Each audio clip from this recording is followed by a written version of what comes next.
Ensina.net, seu portal de aprendizagem. Ensina.net, videoaulas pra você. De qualquer lugar, você pode acessar. Várias formas de pagamento, invista em seu presente, pro futuro alcançar. www.ensina.net. Acesse www.ensina.net. Pessoal, vamos começar agora um novo módulo. Vamos ver o módulo de noções de economia. Esse módulo é um módulo bem interessante. Num nível relativamente básico, o exame da ANBID não é tão exigente com esse módulo. E nós vamos ver alguns tópicos bastante interessantes de economia. Nós vamos falar um pouco sobre os conceitos de Produto Interno Bruto, PIB. Vamos falar um pouco sobre inflação, sobre índices de inflação. Vamos falar um pouco sobre política monetária. Vamos retomar alguma coisa que nós comentamos já no módulo Sistema Financeiro Nacional sobre Comitê de Política Monetária, o famoso Copom. Acredito que vai ser um módulo bem tranquilo para vocês e vocês depois dão uma complementada nos estudos com a nossa apostila. Então vamos começar falando primeiramente sobre o conceito de PIB, Produto Interno Bruto, que tenho certeza que todo mundo já ouviu falar, o tempo inteiro nós ouvimos falar disso. PIB, o que é o PIB? PIB, ou Produto Interno Bruto, é o total de riqueza produzida no país durante um determinado período de tempo. Esse período de tempo, normalmente, a gente trabalha com um período de um ano. Um outro detalhe em relação ao PIB é que ele é expresso numa moeda. No caso do Brasil, nós trabalhamos com o real. Leva em consideração, então, tudo o que é produzido, toda a riqueza produzida no país durante um ano expresso em real. Claro que a hora que nós vamos comparar dados do Brasil com outros países, nós costumamos converter o valor do Produto Interno Bruto em dólar, que é a moeda usualmente usada aí em comparações internacionais. Então o conceito de PIB é bem tranquilo, um conceito relativamente simples. Tudo que é produzido no país durante um determinado período de tempo, expresso em reais. Um ponto importante que vale a pena nós discutirmos também é o conceito de valor agregado, que é um conceito muito relacionado com o conceito de Produto Interno Bruto. O que é o valor agregado? Vamos imaginar o seguinte, vamos imaginar uma coisa relativamente simples. Venda de um pão na padaria. Como é que nós calculamos, então, a contribuição da venda de pão na padaria no cômputo do PIB, do Produto Interno Bruto? Ora, o pão tem uma matéria-prima que é o trigo, ok? Na produção do trigo é gerado um determinado valor de riqueza. Vamos supor que na produção do trigo num país seja gerado R$100 de renda.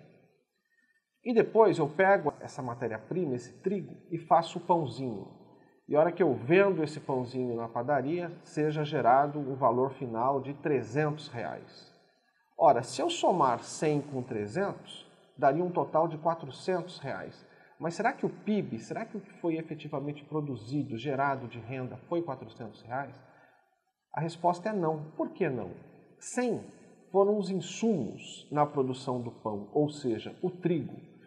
Então, o valor agregado na padaria foi 300, que foi o preço final de venda, menos 100, ou seja, R$200.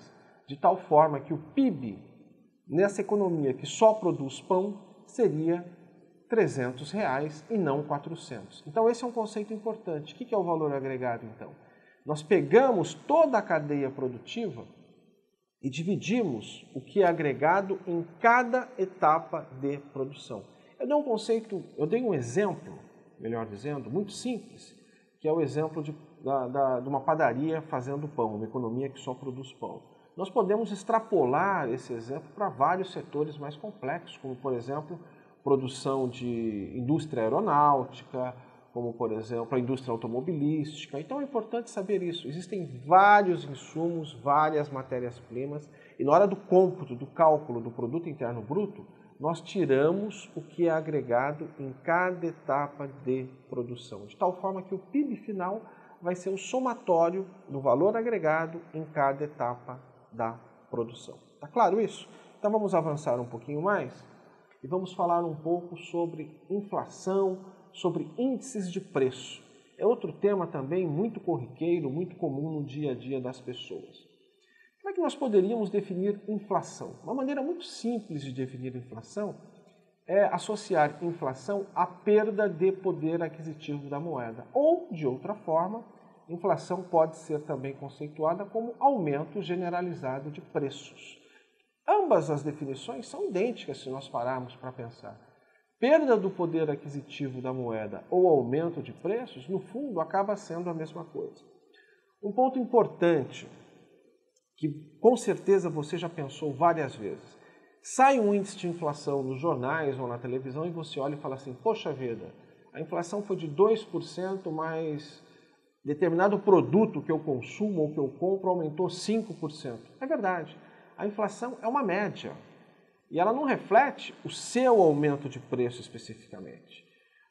Então, o que isso tem a ver ou qual a importância disso para nós nesse momento? É importante nós definirmos alguns índices de preço, alguns índices de inflação. Vocês vão ver que existem vários.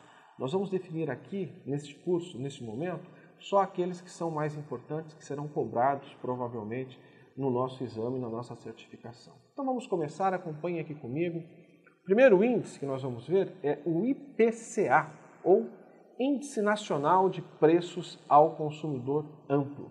Esse é um índice muito importante, é um índice calculado pelo IBGE. E por que ele é muito importante? Ele é muito importante porque ele é usado pelo Comitê de Políticas Monetárias, pelo Copom, na hora de definir as metas de inflação. Então, o IPCA é um índice calculado pelo IBGE e é um índice muito importante porque ele entra